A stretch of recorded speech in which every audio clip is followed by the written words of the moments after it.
Hi, and welcome back to the Beyond Aromatics podcast.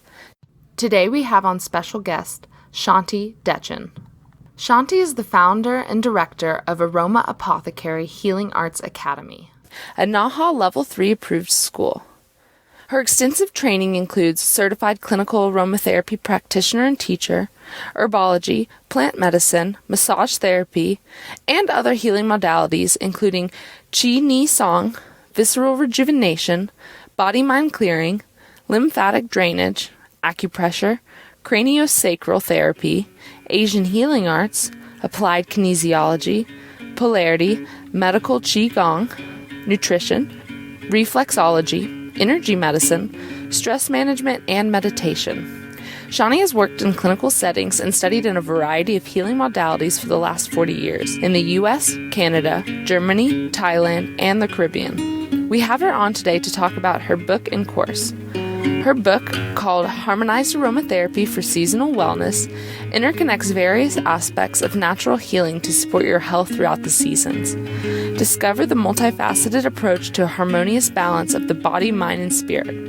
Explore nature's healing powers of plant medicine through herbs, flower essences, hydrosols, essential oils, aromatherapy blends, and natural healing modalities to create a multidimensional environment for healing. Please enjoy the show.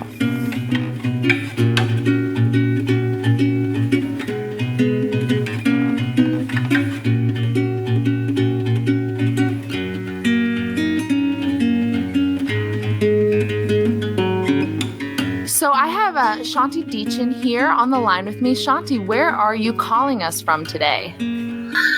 From Crestone, Colorado. Crestone, Colorado. And how long have you been there? I have lived here since 2010.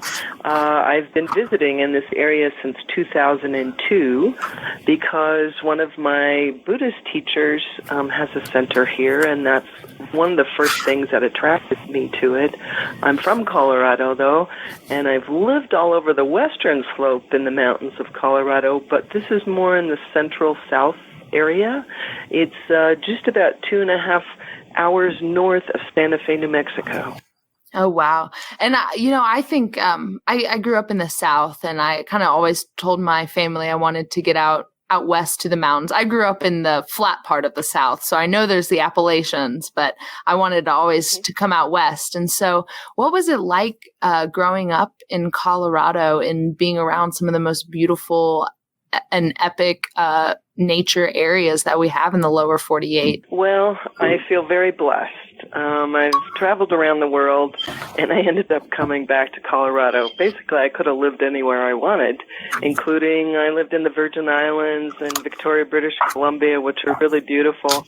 But there's something that really connected me here, and I don't, obviously it's the mountains. We have many, many 14,000-foot peak mountains, and right now I live at the base of this whole mountain range called the Sangre Krista Mountains, which there's many of them that are 14,000-foot peaks.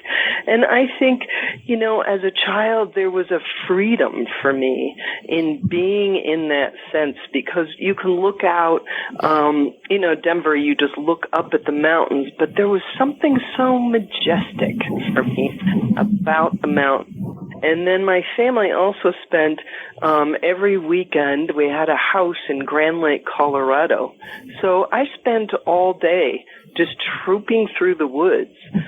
It was a time when parents let kids go out there in nature on their own. And, I had brothers and sisters that were with me, but I always felt really comfortable in nature. Yeah. I feel that every time I step outside, even I'm still in like a neighborhood and stuff, but being able to kind of see the mountains and the fresh mountain air is so different than living in a city. It's just nothing ever compares to it. And I always kind of feel right back home. But so that's, you grew up around nature, you felt connected to it. But what was your first experience with natural medicine? Well, I think it came really young. The first time that I was interested in herbs probably came from my studies in grade school about the Native Americans and how they worked with all these different plants. And then when I was out in the woods in Grand Lake, I started looking at the juniper berries on the juniper trees and picked a few of them, and then I'd go back and study them in this Native American herb book that I got. And it kind of started from there. And then I took different classes and learned about infusions and how to do teas and decoctions. And it was a natural connection. Let's just say that. It was like, oh yeah, I like this. Yeah. I kind of a little envious because, coming back after going to school, I kind of didn't know what I wanted to do. And then coming back and finding a connection to this aspect of life, I realized like, wow, I wish I would have known this about from the beginning, but you had that opportunity. So when did you start to decide that like that is what you want to do with the rest of your life and as a career? And well, as I mentioned in the book Harmonized Aromatherapy that I wrote, my mom had a gallbladder operation when I was 14, and she died because they nicked her large intestine and she got septic poisoning within 24 hours. And somehow it might have been a subconscious thought about, I'm going to stay away from hospitals as much as I can. Wow, yeah. I didn't have that immediate trust that, many people do about Western medicine. I was like, I don't know. But there was an ease. It wasn't that I was resisting something. It was almost like that I got naturally guided into it. So I was also really interested in massage therapy and started learning that. I was a massage therapist by the time I was 20, and that I actually only took 3 years of formal college, but then I took 15,000 hours of other trainings on body, mind, and emotions. But part of what I learned, I don't know if you've ever heard of Evergreen State College, which is in Olympia, Washington, but they have this a really amazing program on body, mind, and it works with all the ologies: anatomy, physiology, neurology, embryology, psychology, sociology, and that was an amazing grounding for me to recognize that. And that was the first time that I started writing research papers on the meridians and the 5 elements. So it was in school, and then I did small presentations at that time. And then it's just continually been unwinding. But I always look at it like a mandala of healing. Our witness and presence is like in the middle. And then all of our thoughts, our actions, our daily habitual patterning. What do we eat? How do we take care of ourselves? Do we move? Do we exercise? Are we enjoying being on this planet? Just going back to my mother's death, that was the time when I lost my mother, was somehow I had the earth become my mother. Wow. And I didn't really totally recognize that for years later, the connection that I have with the earth. Like when I would be traveling around, we would stop wherever we were and we would watch the sunset. Yeah. And, to me, just that embrace of all those different colors and the clouds and what takes place is quite beautiful. And so I think that, as I've traveled and in the presence of even my daily life now, it's the beauty I always connect with the beauty of nature and how lucky I am to be witnessing this. And as I do that, it brings a sense of gratitude into my own life, which, if they looked at it on a neurological level, helps to create immune stimulation, more happy hormones and the dopamine, all of that. It's quite interesting. So it's the little things in life. I've tried to make my life easier and simpler. And each thing that I do has basic intention behind it generally. And that keeps me balanced. And I feel like that's just a really good segue into your book, Harmonized Aromatherapy, which is a big reason why we're here today. And, talking about your book and your course that goes with it, I wanted to know, I guess you kind of answered, but if you want to go into more detail, what inspired you to write this book? Or I guess I did want to know what came first, maybe the book or the course, and how you kind of came about the idea.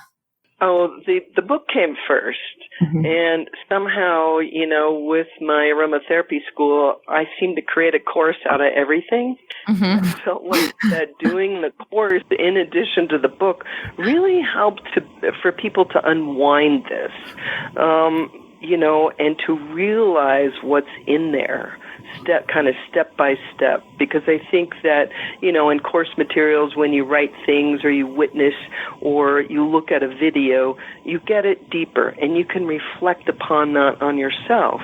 And one of my main inspirations for writing the book is if I could assist one person to regain the balance of their body, mind, and emotions, and to help them release the suffering.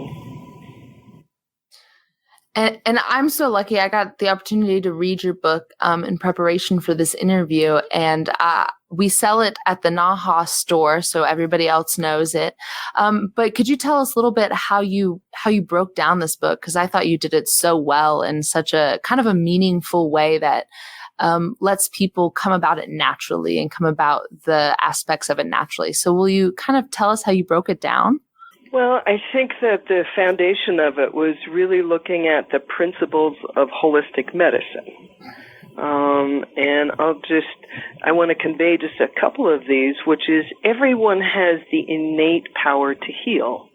And as I mentioned previously, we are nature. We're not separate from that. And to recognize that, and I think that's why, the idea of working with the elements and then bringing in the hydrosols, the essential oils, the herbs, the flower essences, and healing modalities of each element, for me it was a big aha. Like, oh yeah, that works. And, and also for others to be able to recognize it's not just using an essential oil. You have to be able to have the nutrition, the exercise, the time for meditation and prayer, which to me is that fundamental reflection time that you get to witness your thoughts and really take a look at what's happening in your mind, as it's so busy and scattered. So then what that means is everything on the outside that you're witnessing in the environment is going to be scattered. Whatever we have in our mind stream is what's reflected. And again, that goes back to the elements. It's like that grounding point. Then we can start to build on that and anchor ourselves in that inner witness, instead of going 10 directions at once. And that's why I wanted to start with the earth element. I'm a Pisces, so I'm kind of like a dandelion that's going to seed that could have. I'm a Pisces too, so I get it. Yes. It goes everywhere. And so for years, every day, I would wake up and do this grounding where I would really connect with the bottoms of my feet. I would really start to feel what that feels like. And then also the abdomen, right? That's the center. That's our center, is to be able to connect there. And just by doing that and creating that habitual patterning, and I might say that a few times, but whatever we do every day is that habitual patterning. If there's something that's imbalanced, then even if we just take one step to be able to unwind that and create a new healthy patterning for ourselves. Say for instance saying, oh, I'm going to eat better nutrition. I'm not going to eat anything that's processed or in a box. So that's one step towards, moving forward. And I think, I really do like the aspect of the book. It says aromatherapy, but you do bring into so many other elements of it. You bring in the meditation, you bring in time for self-care and appreciation of nature and taking things step by step. And you talk about herbal medicines and other capacities too. And that was my next question was, so the earth element is the element you focused on. And now that I know you're a Pisces too, I'm like, wow, that does make sense. Because I think every day I have to remind myself to just take a moment and just appreciate while I'm here and settle into being awake again and alive and having another day. And because I'm so easy to like jump up and like, okay, what do I have to do first? And branching out and trying to reinvent myself again. Sometimes it feels like, and taking a step in, and that it kind of now really makes sense because the earth element is the one you really focus on. And then you go into the different seasons.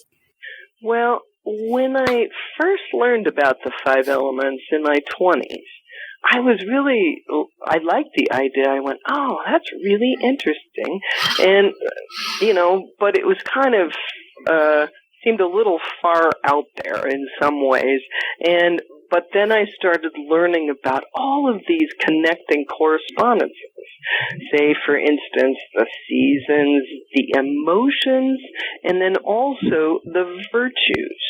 So say, for instance, for the earth element, it's really about that sense of grounding, as I've mentioned, but the emotion about it that we can get caught up is worry or overthinking, right? Because when we do that, it just gets our mind spiraling. And that if you can keep yourself grounded and centered, which is more like that virtuous connection, that is the stability. That's the foundation that's really important. And to be grounded means you're focused, you're clear, you're well balanced, you make sensible choices for yourself, and you have really good personal boundaries. So that gives you, again, the foundation to be able to connect all of these other elements. Now, it's interesting because if you see a 5-element chart, the earth is not in the center. They're all feeding the next one. And when I realized, let's take, for instance, like the water element nourishes the wood element, right? So that the trees grow. And then the wood nourishes the fire element.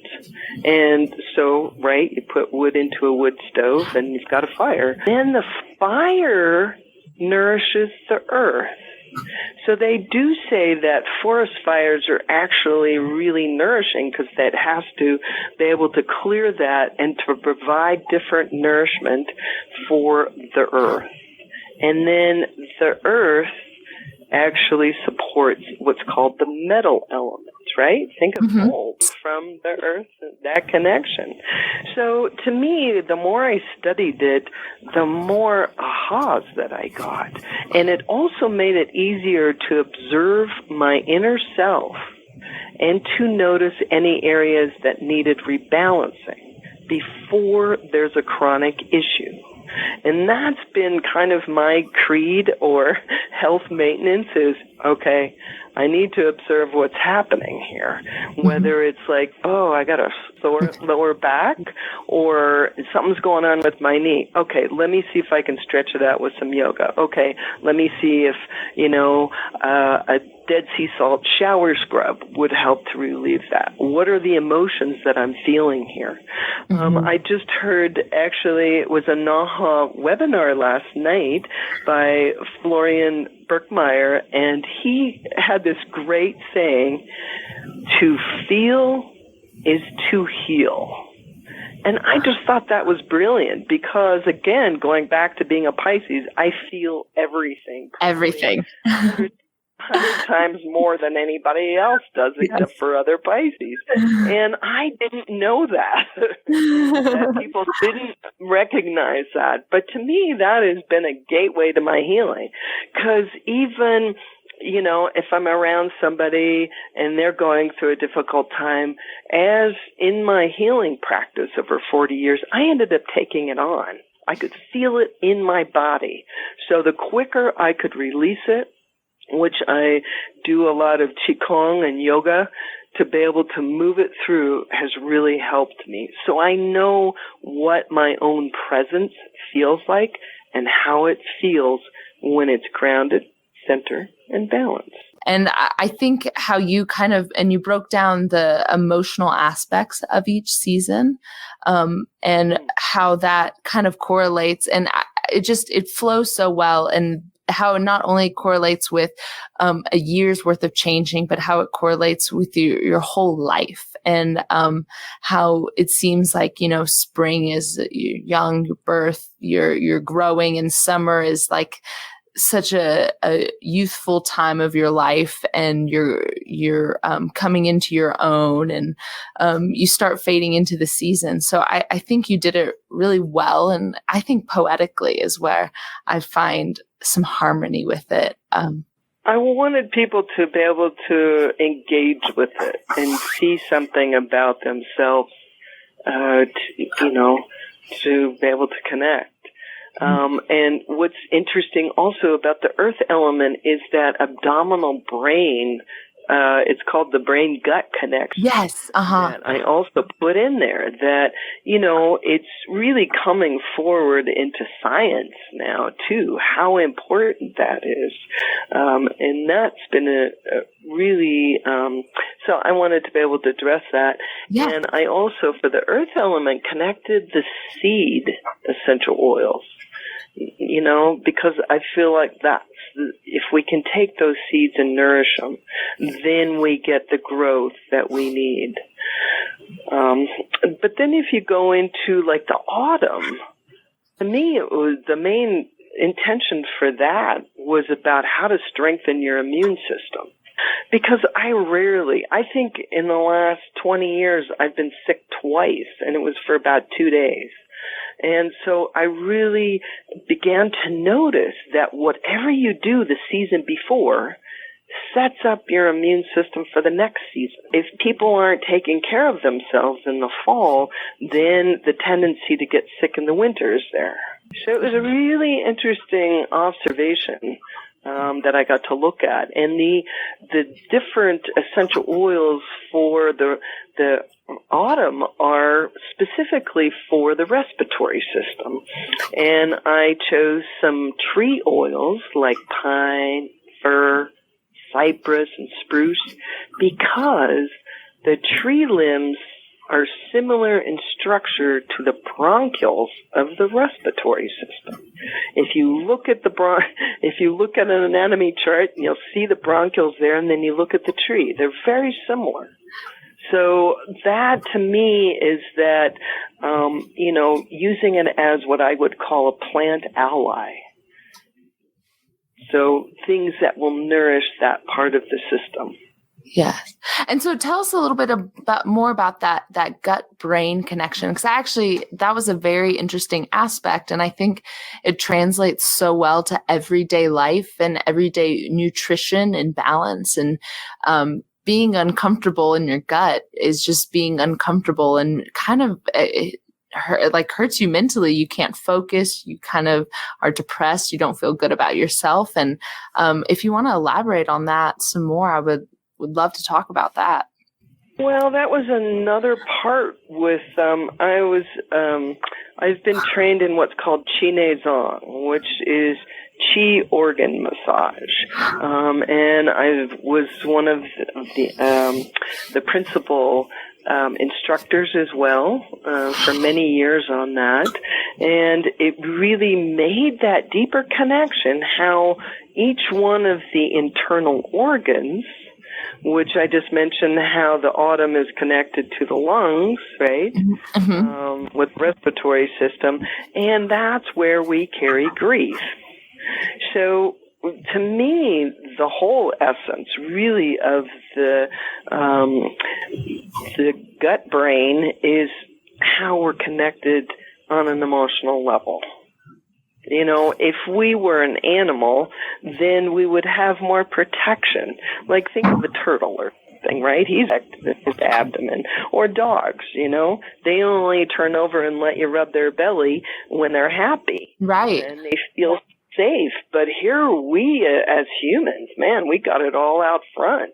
There's continuing energy constantly coming at us.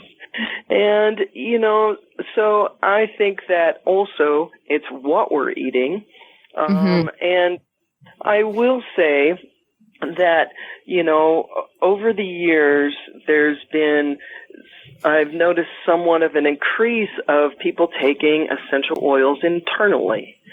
And when I started to think about what that does, if you'll just allow me this minute to kind of go through my thought process with this, because I think it was an important point of also why I wanted to write a book to help people to understand that they can take herbs internally, noticing the precautions, but that the essential oils are the most concentrated herbal medicine that we have.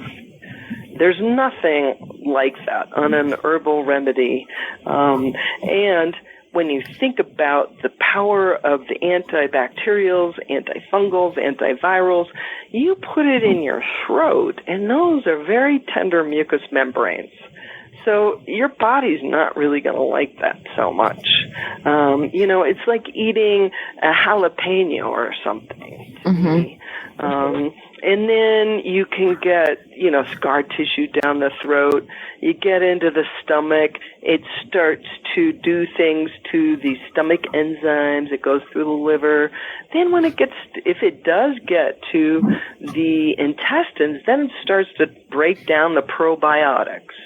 Now, probiotics are these little microbes that go in there that actually help us digest food and, you know, so that our systems are regular and healthy. If you put in a bunch of, it's no different taking internal essential oils as it is antibiotics. It's going to kill it all. So, anyway. And, you know, one more thing about what's called the enteric brain, it contains 100 million neurons, more than the spinal cord. That's a lot. Wow, yeah. So that it's this giant communication area. So there are significant neurotransmitters such as serotonin, dopamine, glutamine, neuronephrine that are found in this enteric brain. 95% of the body's serotonin, known as the antidepressive or ecstatic molecule, is located there, along with significant cells of the immune system, which is also the inflammatory network. So I could probably spend the whole interview just... I do think that's fascinating because it does seem like the more disconnected we are from food, the more disconnected we are. And the food we eat, if we don't have any stake in making it, cultivating it, the more disconnected we are from our bodies. It feels like we have no control over how they react to almost anything, or emotionally, physically. And I see that in people who are, I guess, go all the time and, you know, cook frozen meals or eat fast food is they kind of do seem disconnected. And I know from even my own life, coming back and forth and falling in and out of really good eating habits, just how much more soulful and better I feel within myself when I'm doing well with it. And so that's so interesting to notice that it's related to all these hormones and to even our immune responses. Well, I've always had the feeling that food is my medicine, and somehow I got connected with good nutrition, again, when I was 20. A lot happened when I was 20. They introduced all of this different information, and I was like, yes, this makes sense to me. And so, since I live over 8,000 feet in the mountains here, I do eat a little bit of chicken or beef once in a while just because I need a little bit more red blood cells. But I was vegetarian for 25 years, and really until I got here and realized that my body needed a little bit more. But it's usually just vegetables and fruit and some nuts, and a little bit of chocolate. That's good for the soul. We know that. Science. Kind of wanted to do a brief about the winter, too, which to me, so you've got the earth element, you've got the autumn to strengthen your immune system, then you go into the winter restoration, nourishment, and how many people actually do that they take a little bit more time just to lay low. And it seems like in the modern world, when we have electricity, it can be on until 2 in the morning. We've got the iPads that are always interesting to see something. Somehow, to me, it really it kind of blanked that out. And that is really this downtime. And the element that the winter is connected to is the water element. And the different internal organs are the kidneys and the adrenals and the bladder and the sexual organs. And why I think that's important, because in Chinese medicine, the water element, particularly the kidneys, it's like the yin of the yin. And what the yin is in. It's in. It's deep. It's like the presence of women are more yin, right? Where men are more yang. But, taking that time. And to me, there's also this intuitive nature that appears when you can learn to quiet yourself more. And it could be just going to bed an hour earlier. I talk a lot about the aromatherapy baths in the winter restoration. And to me, I do a tremendous amount of healing, whether it's just, going through my thought stream and seeing, if there's something that's a glitch that needs to kind of be worked out in my mind. So the winter herbs, one of them is ashwagandha. And it is an adaptogenic that improves your ability to respond to stress. Now, I don't only take that in the winter, but I take it whenever I feel like I need that to give the communication to my body.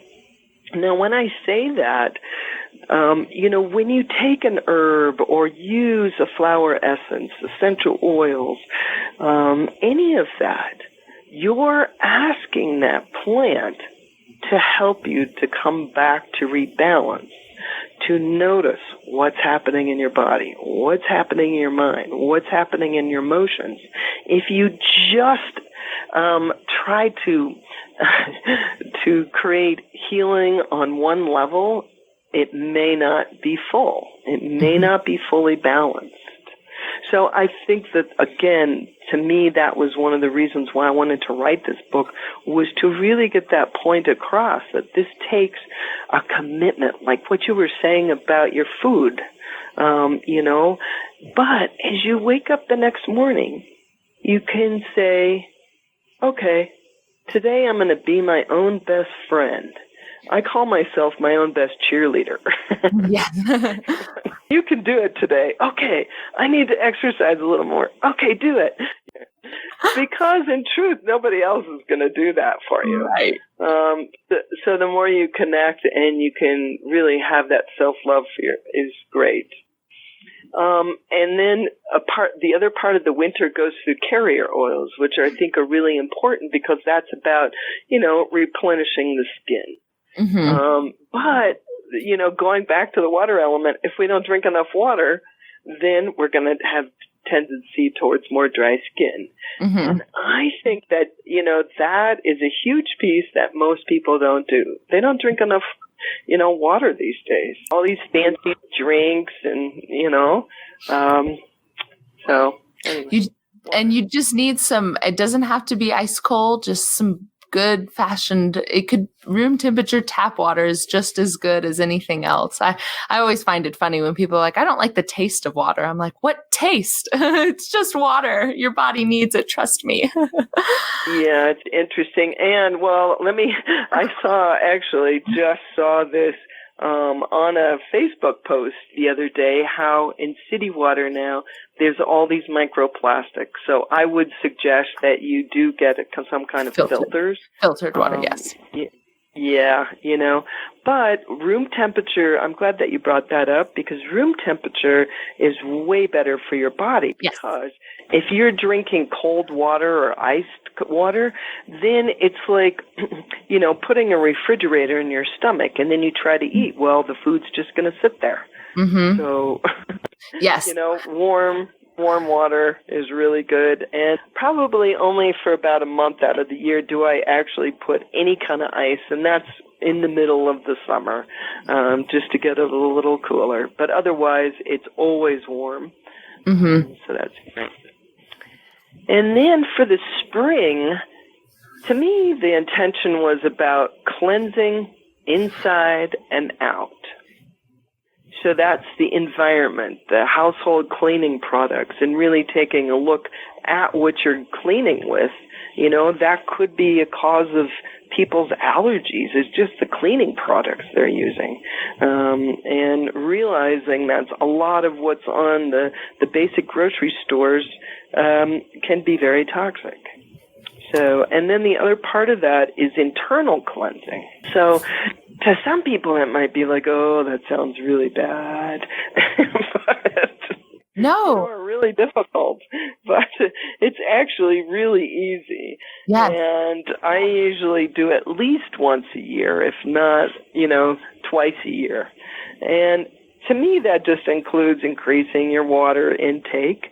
And I like to use lemon juice, not lemon essential oil, but lemon juice. Half a lemon in water is usually how I start my day. And that's a really good way because it's very cleansing to the liver. Mm-hmm. Now, one thing about the liver, it's the largest organ in the body. It weighs about 3 pounds.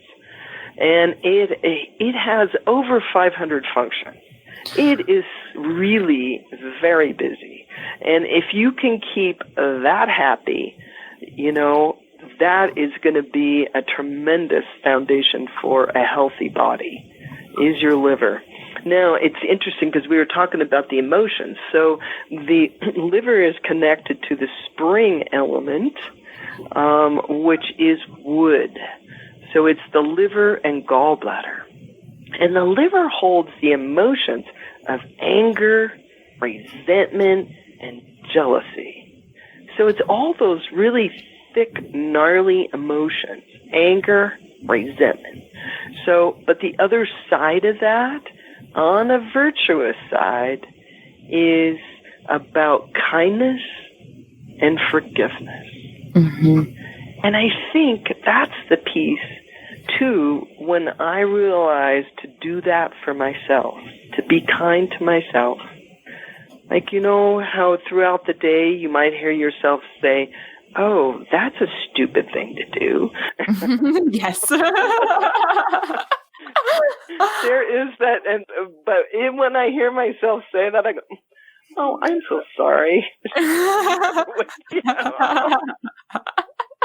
Oh man. Yes. I have to do that multiple times and stop myself and be like, it's okay. Like, don't be mad at yourself. You'll figure it out, and go back to that positive self-talk afterwards. So I do that. Yeah.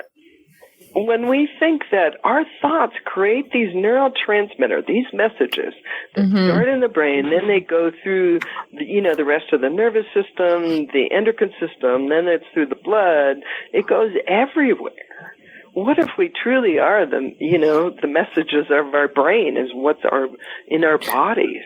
And so for me, that's that part of that. Also the internal cleansing part, even if you just eat, lots of vegetables and greens and do different types of herbs, that help to do that cleansing. One of the spring flower essences is yarrow, which is really, and I particularly like the pink yarrow. And because it imparts a sense of groundedness again, and it helps for those who lack a good, confident sense of self.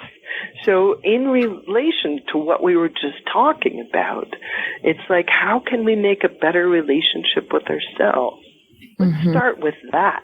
Then on the outside world, things will look better, honestly. So for the summer, okay, that's the brightest time of the year. It's the hottest time. And I really wanted to focus on flowers, right? Because that's really when they're blooming. And one of my favorite summer flowers is hibiscus. It's a beautiful flower, widely grown through the world. It's not an aromatic, but it is used in many different types of herbal products. And one of the ways that I like to do it is in sun tea, because it's cooling. So I used, the dried hibiscus. Again, it's cooling. It assists in healthy body temperature, supports circulation, and encourages fluid balancing. So that's also in the circulatory system as well as the lymphatic system. And it's really uplifting because it's also, used for people. It's like the open-hearted flower to me. And I usually like to use the red hibiscus to be able to do that. And another one is that I like to use as a flower essence is impatience. And just as the name implies, the flower essence reduces impatience. So I think that's a really great one to take on summer family trips. Now, flower essences are quite different than just regular essential oils, and I talk about that in the book. And I even have a little 2-hour webinar that I go through how to make your own flower essences. I want to talk about one more flower, which is red hollyhock, and it's for people that suffer from depression, loss of faith, and hope. So red hollyhock helps to enhance their awareness of being fully present with joy and optimism in whatever situation they're in. So it helps to lighten the spirit of joy, optimism, and enthusiasm.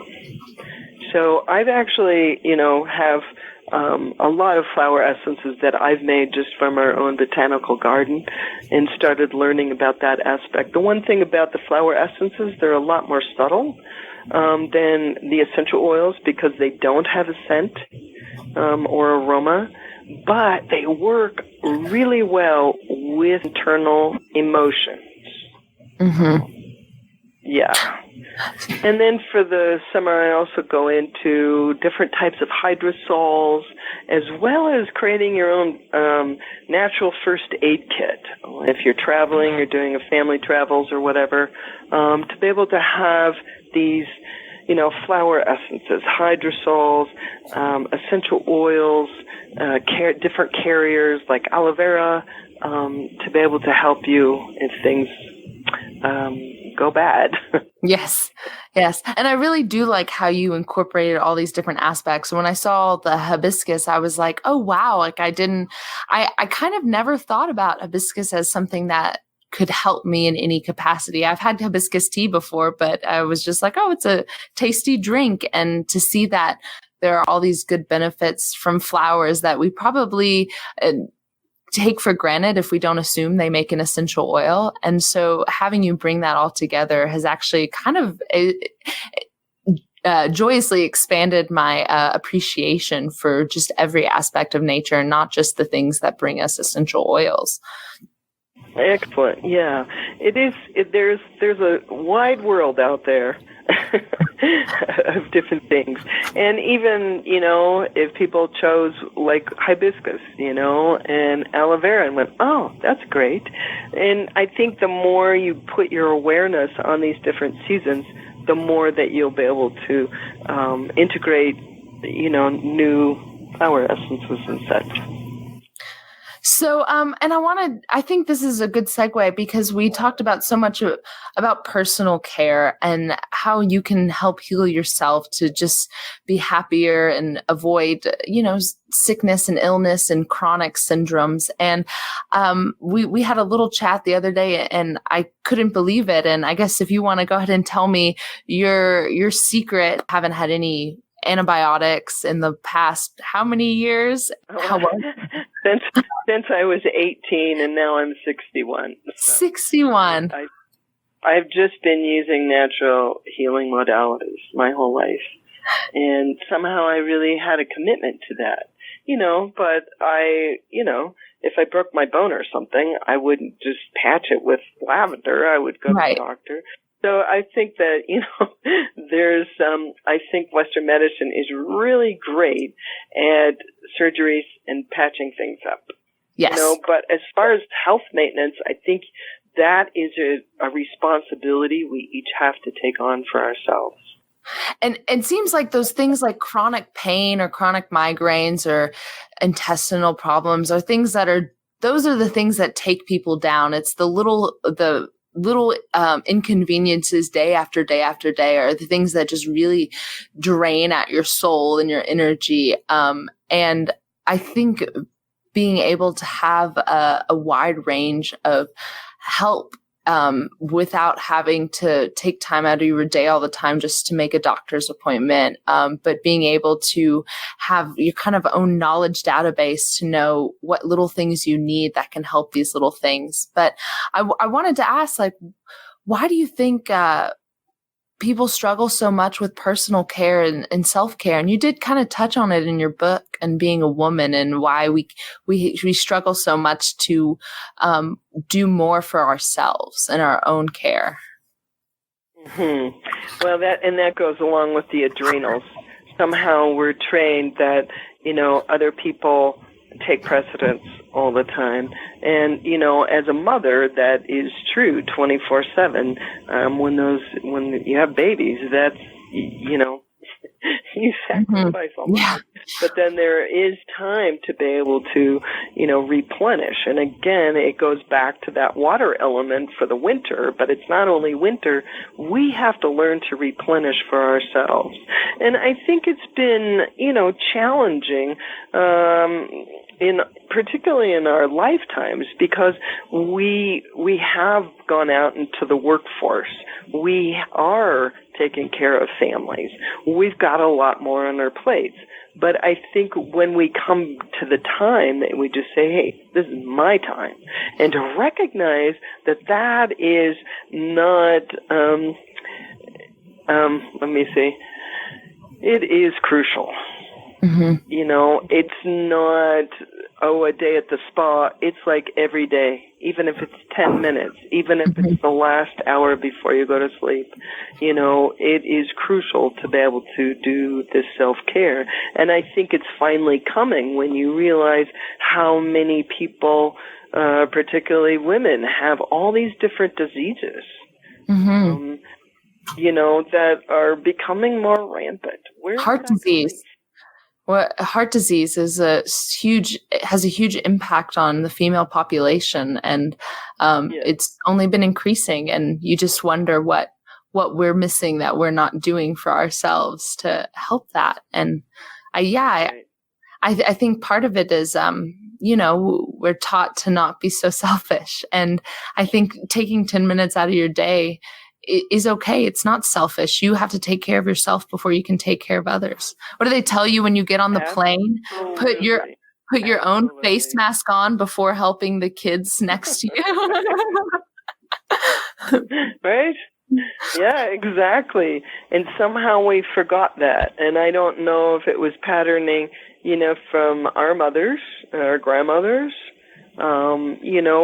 but most of that generation got to, work inside the house.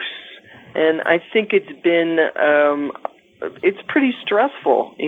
Most people need to have a two family income or two to support the house now. So that's changed a lot.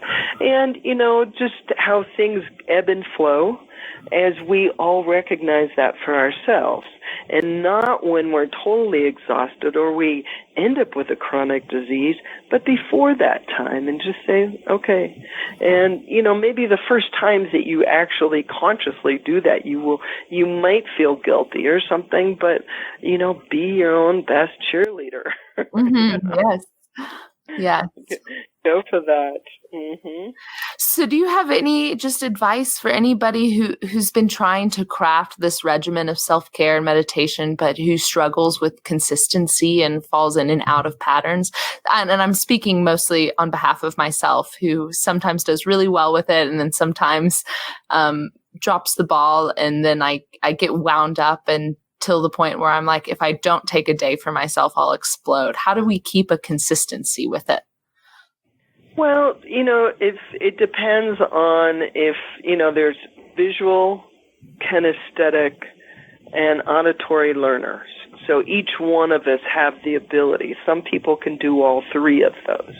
So, for instance, whether if you're visual, then make a video for yourself, that says, hi, how are you doing today? This is what I, would hope for you. This is my intention, that I want you to enjoy radiant health, that I want you to have freedom from physical and emotional sufferings. This is what I want for you. Just like you're talking to your own best friend or a family member that you really care about. Do a little 5-minute video for yourself. And when that shows up, that you're going, oh, I really need to go back to the video. See yourself. Reflect back to yourself. If you're auditory, you can actually do a little tape for yourself that says that. And then if you're kinesthetic, remember a time that you felt happy and balanced. So in my mind, I have this beautiful wild flower field on top of a mountain. It's almost like in The Sound of Music or something. That makes me really happy just to think about that. So when I get into like a rough space, that's what I think about. And as far as the kinesthetic, or pick up those flowers or smell that essential oil so I can make the connection back to myself again. Because it is like that, we lose the connection. And so, it's like a battery, if the wires aren't connected, it's not going to work. So how do we create that for ourselves? So that's just some examples. Again, you just have to figure out if you're auditory, if you learn things by hearing, or if you're visual, if you learn things by looking at something, or if you're kinesthetic, do you have to feel it in your body? So that's what I would say. That's awesome. I love coming away from these talks with just like a better understanding of myself and how to better myself, because coming from a place where, I feel like I have to be go all the time and always so connected, social media and things like that. And talking to someone who's like, just take time for yourself, reflect on the good, take time in nature, look at all these other aspects of your life. It's always so refreshing and reminds me of like why this field is so important and the work you guys are doing is so important, because it's getting back to better health, holistic health, for the whole body, inside and out. And sharing that with others is, I think, the best thing we can do. And I definitely feel better every time I reconnect in this aspect. So thank you so much. And we're about to come to our time. So I did want you to have a chance to plug your class and your course. I think it would be awesome for people to take it and let them know about a special deal we have going on if they've listened this far in the podcast. Okay. Well, I'm really happy to be able to offer this work to you, and I felt like that it was important to me on my 60th year to be able to write this down and to offer it to others, because I've been like my own research project for 60s. I've used holistic healing. I know that this works. And so that was really another intention why I wanted to share this.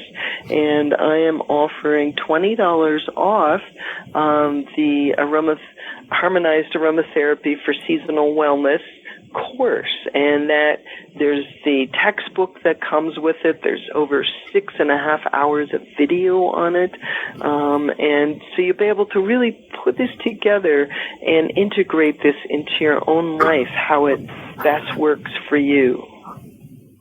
And so the discount code is thanks to you. So it's an uppercase THANKS, the number 2, and the letter U. Thanks to you, because I really do appreciate all of my students over these years who have helped make me who I am as well. I appreciate your love, your support, and that we can share in this pathway of healing. Do you have websites or any other places that they can find you and the work you do? Yes, thank you. The school that I've had since 2002, that's a NAHA-approved aromatherapy school, is Roma Apothecary Healing Arts Academy. Now, if you look at the acronym of that, it's AHA. And so that's one of the reasons why I wanted to name it that. It's kind of a long name. So the website URL is just learnaroma.com. I hope we get to have you at the NAHA 2020 conference. I know you were at the 2018 one, and you gave a lecture, and it was really awesome. And so I hope you're going to be able to be there again. And so people who can connect with you there and connect with NAHA. And you can also... It is a fabulous conference. Sorry Yes. for interrupting. Fabulous conference. So I hope that all of you who are listening can join us for that. Yes, and tickets will go on sale soon. We're finalizing up the new website. So, and if you do want to find Shanti's book, you can find it on the NAHA bookstore. It's Harmonized Aromatherapy. It's got a beautiful purple color.